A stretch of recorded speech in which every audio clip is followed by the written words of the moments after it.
Subscribe before the truth disappears. Dispatch called it a routine disturbance. Gravel and cicadas, a porch light left on past midnight. Deputy Mark Ellison's radio carried the Arkansas summer in it, the hiss of heat, the hum of power lines, as he rolled past the closed feed store and the church with the broken bell, Unit 214 alone on the county road. "Cane Creek, show me en route," he said, steady as if he'd said it 100 times. He had.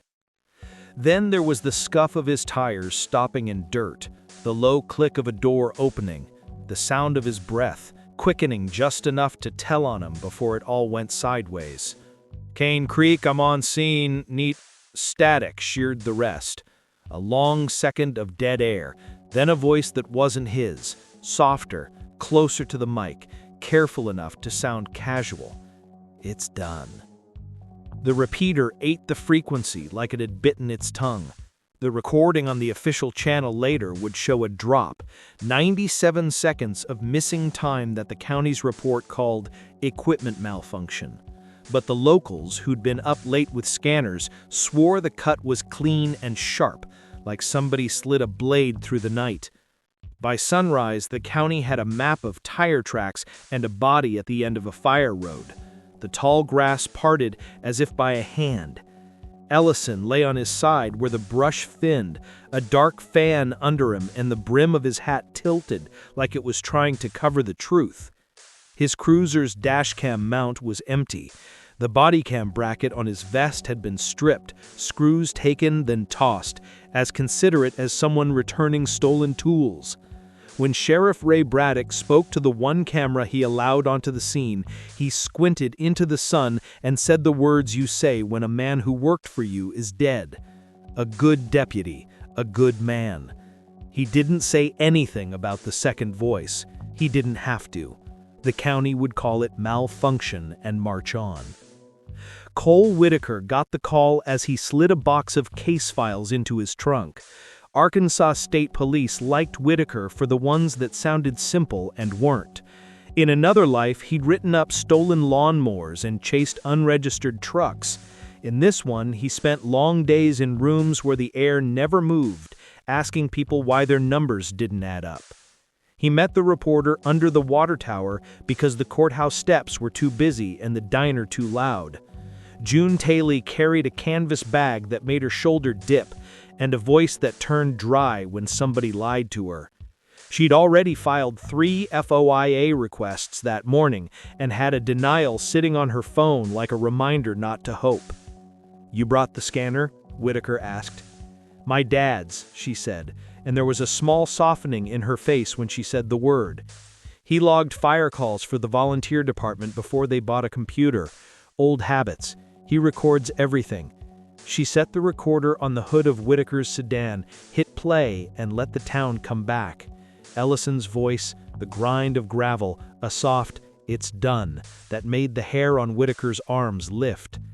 June pressed pause right at the end at a sound that might have been a breath or a word. "Hear it?" she asked. "Hear what?" She cupped her ear, hit play again. After the soft second voice, barely there, like somebody thought the radio was done. "Kane." The recorder whispered.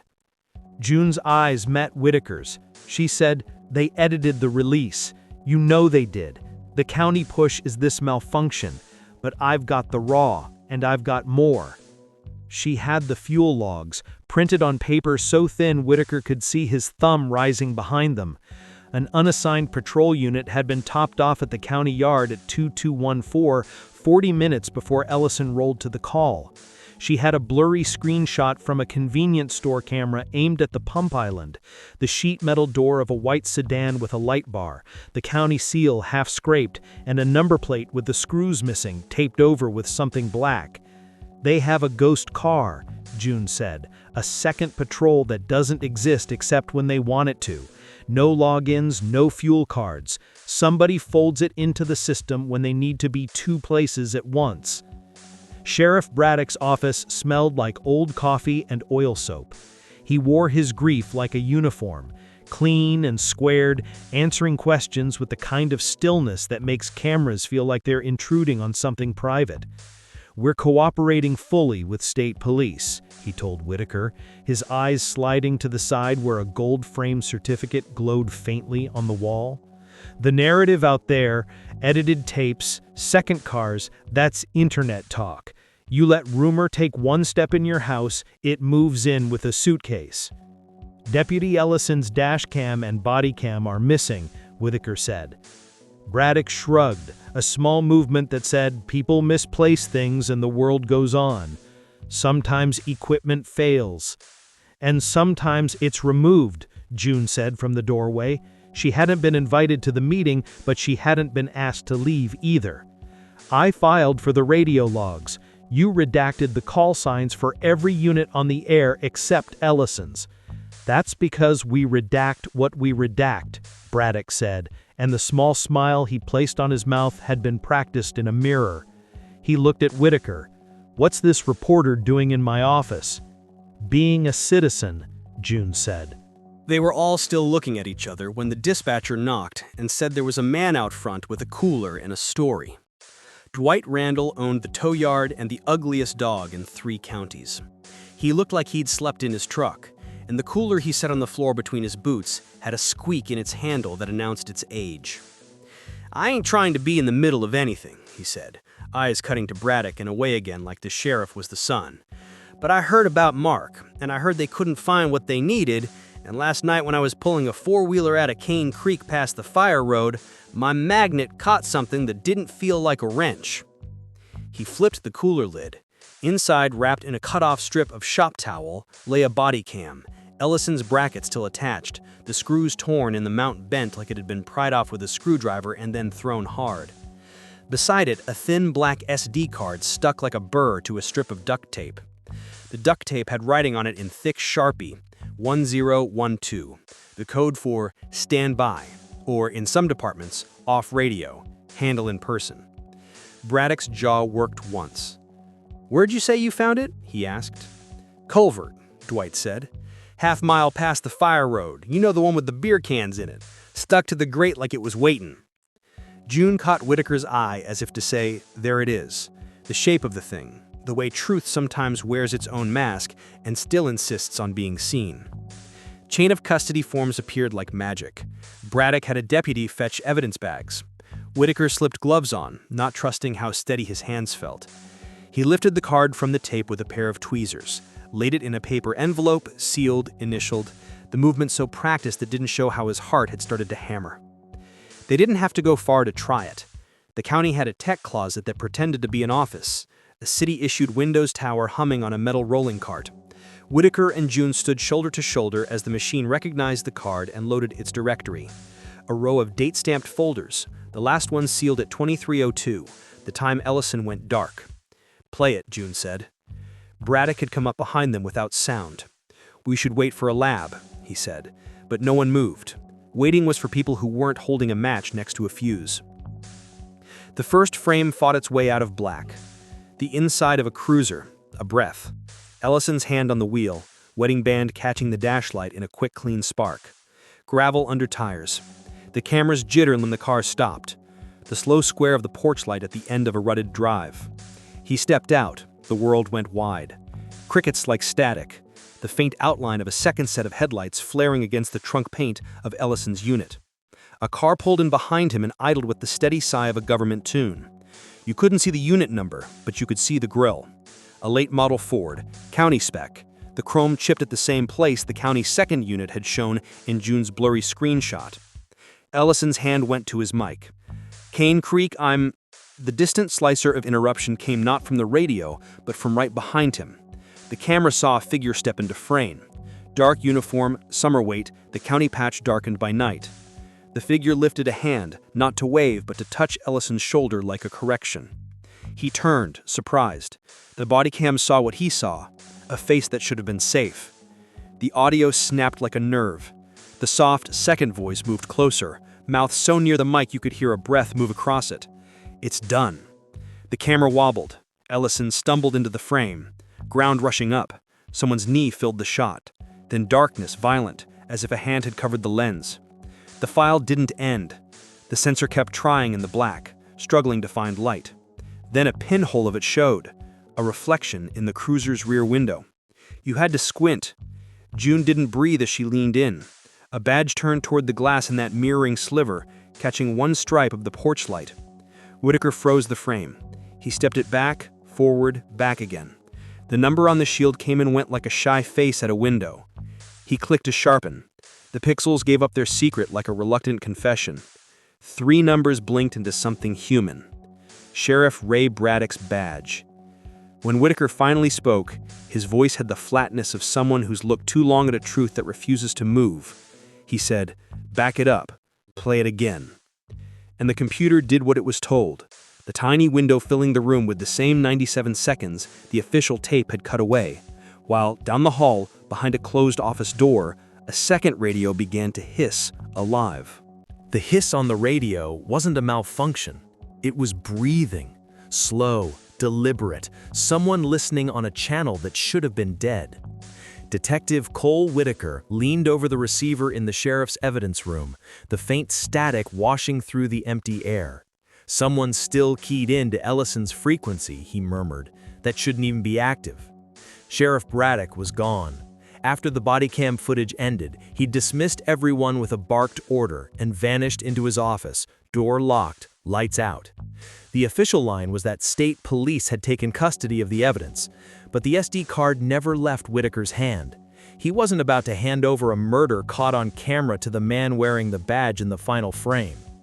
June Talley sat across from him, arms folded, the dim fluorescent light flickering over the black eye of her camera lens. "He knows we saw it, you realize that, right?" Whitaker didn't answer. He was watching the recording again, frame by frame. The faint reflection of Braddock's badge number burned into his eyes like a brand. He backed the clip up to the first seconds again. The headlights, the turn, the slow creep toward the porch. But there was something new he hadn't noticed before. In the upper corner of the frame, as Ellison stepped out, a faint flash blinked twice.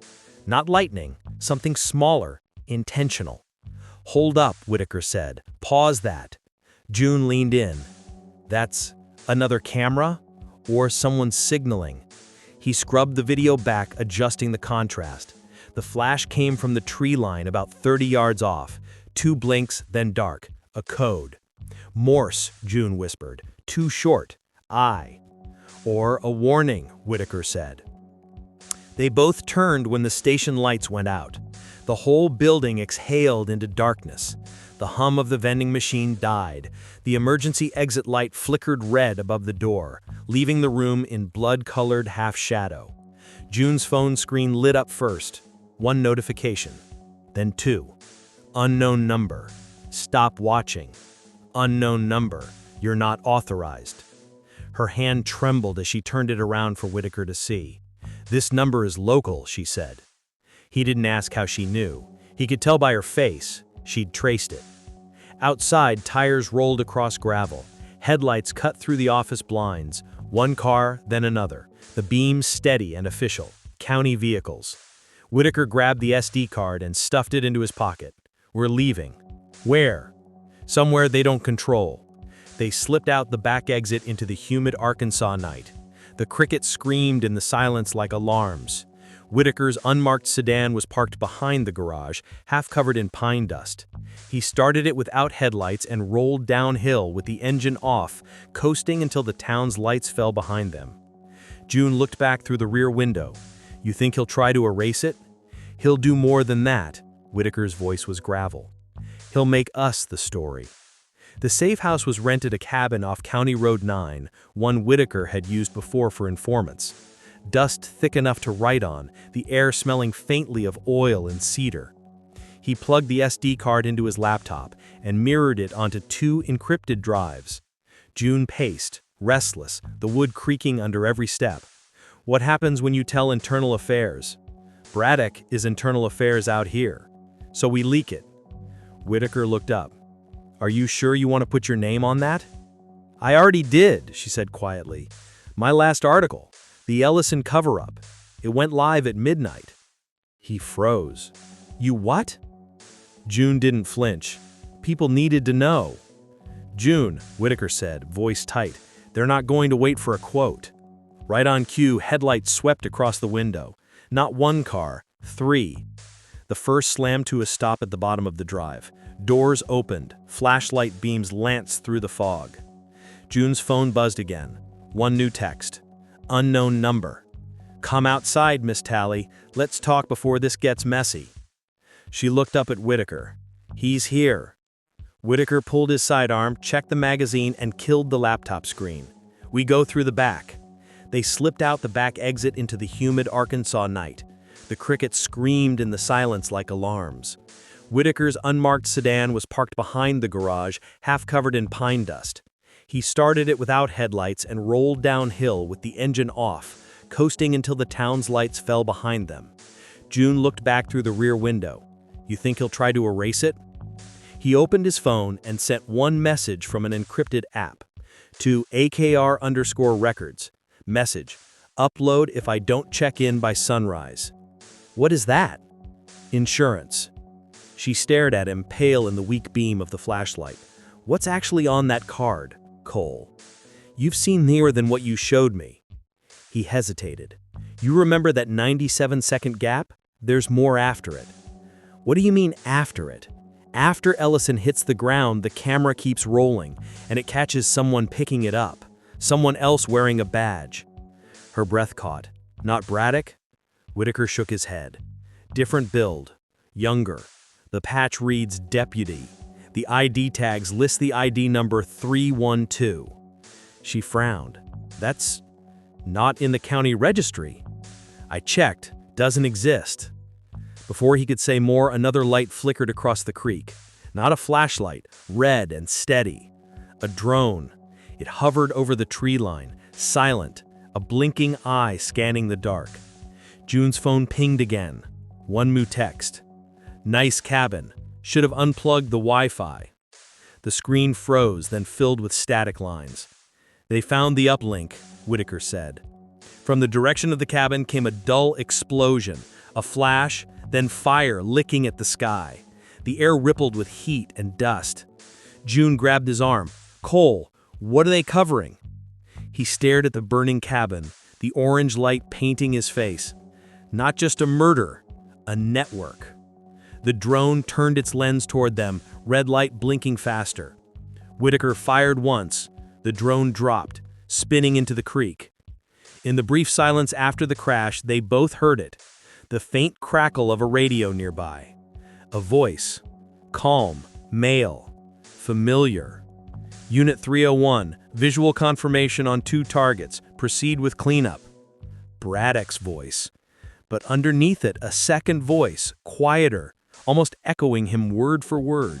Same phrasing, same cadence, like someone repeating every word he said. Whitaker and June exchanged a look. Whatever was behind Ellison's death wasn't just corruption. It was replication. The kind that didn't need a face to keep talking.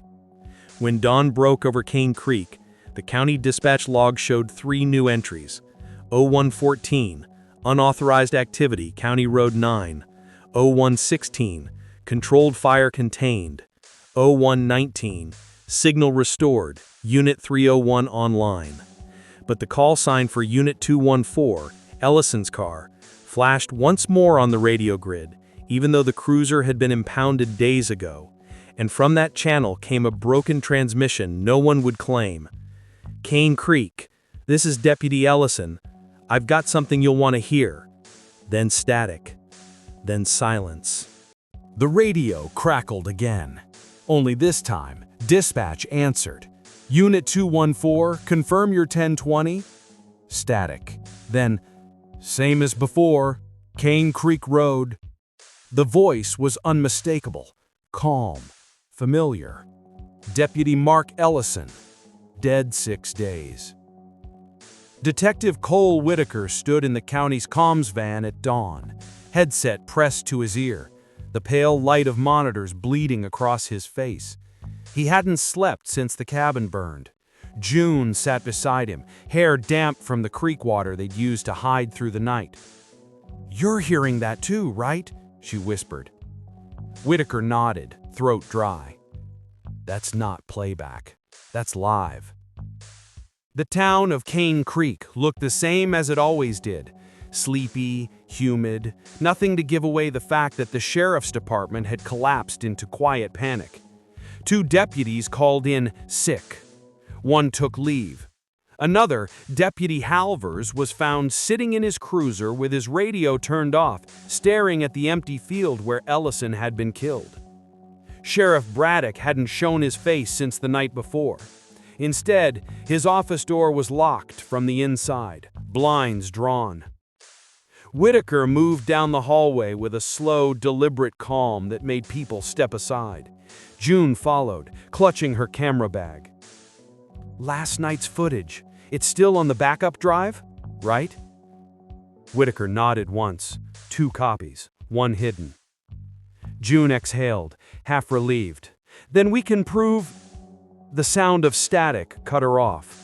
The station's radio, still on the dispatch desk, had come alive again, low and crackling, as if underwater. Unit 301, the voice said. Braddock's call sign. Then Ellison's voice answered it. Copy that. The room went still. Deputies exchanged glances. 1 reached for the volume knob with trembling fingers. Sheriff? No answer. The radio hissed, then broke into faint feedback. A new sound filtered through the distortion.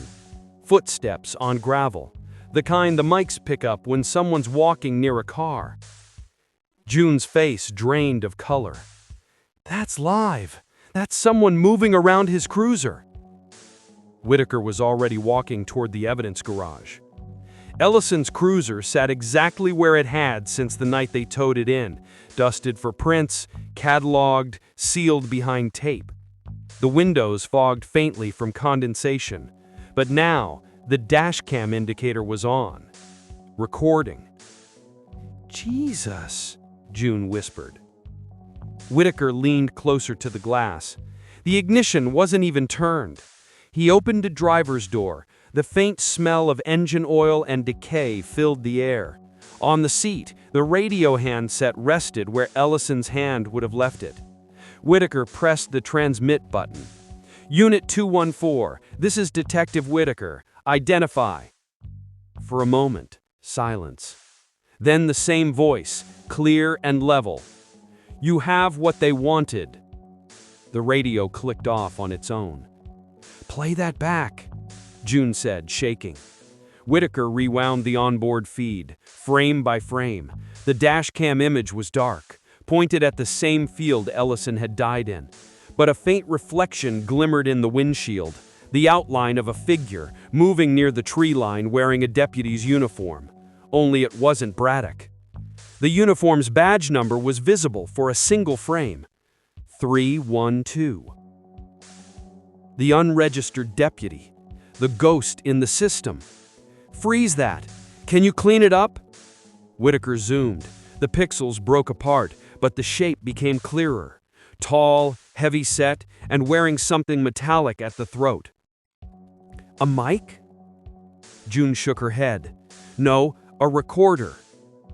The timestamp in the corner flickered, then glitched, numbers shuffling backwards, frames skipping like corrupted memory. On the radio, the voice returned. Stop looking. Then a pop, like feedback, and every screen in the garage went black. By noon, the story had already leaked. Someone from the sheriff's office had sent the body cam footage to a journalist in Little Rock. It was everywhere. The murder, the missing equipment, even Braddock's name. The department called an emergency press conference, but Braddock never showed. When they finally forced open his office door, he was gone. No signs of struggle. His badge and service weapon lay neatly on the desk beside a note. They're not just listening, they're recording us too. Below that, a USB drive wrapped in an evidence tag. 214. Whitaker plugged it into his laptop. The file inside was simple. A list of dates and call signs. Every incident in the county where radio malfunctions were logged. Over 30 in the past year. And next to each entry, audio redacted. What if Ellison found this first? What if that's why they... Wait, Whitaker interrupted. Scroll to the bottom. The last entry wasn't redacted. 0714. Location, Cane Creek Road. Audio recovered. He clicked play. The file began with static, then Ellison's breathing, calm and steady. Then a knock on his window. Ellison, good evening, Sheriff. Braddock, good evening, Mark. Let's have a word. Ellison, what's going on? Braddock, you called in the wrong number tonight. Ellison, I told you to respond to 901 Cane. Braddock, I said 902. You were already here. A long silence followed, then movement, boots in gravel, metal clink. Ellison, Ray, what are you? Gunshot. Static. Unknown voice. It's done. But then came another line, faint, off mic like an echo. Braddock, upload it. The file cut off. By dusk, the state police descended on Cane Creek. The county office was shut down, servers seized, deputies questioned. But the ghost call signs, 312, 214, 299, were never found in the system. Whitaker sat on the hood of his car, the air heavy with rain, watching as techs carried out boxes of confiscated drives. June approached quietly. It's over, she said, though her voice didn't believe it. He looked at her, tired. No, it isn't. She frowned. Why? He nodded toward the police radios in the hands of the techs. One of them was flickering, frequency cycling through static, then briefly settling on a voice. Ellison's voice. Dispatch, this is 214. Show me 10-8. Active duty. Alive in the system. June stepped back. That's impossible. Whitaker didn't answer. He reached into his pocket and pulled out his own radio, the one he'd kept off since the night at the cabin. He powered it on. The screen flashed once, connected, then displayed an incoming transmission. From 301. Message, you never stopped recording, did you? Then another line, appearing on its own like a ghost typing into the device. From 214, you're next. 2 weeks later, June Taylor's article dropped online. The officer's last call, the Ellison cover-up. It went viral overnight. Millions watched the embedded body cam footage, frame by frame, pausing on the exact moment when a man trusted his badge and lost his life to it. But when viewers slowed it down, they saw something no one had noticed before. At the moment of the gunshot, reflected for one frame in the cruiser's side mirror, a second camera was visible, mounted on a nearby patrol car. A car with a visible number on its door. 312. The same car that never existed. And in the comments below the video, an account named Unit 214 Official posted only one sentence. The upload isn't finished. If you thought this one was wild, wait until you hear what they found on the next dash cam. Hit subscribe before the truth disappears.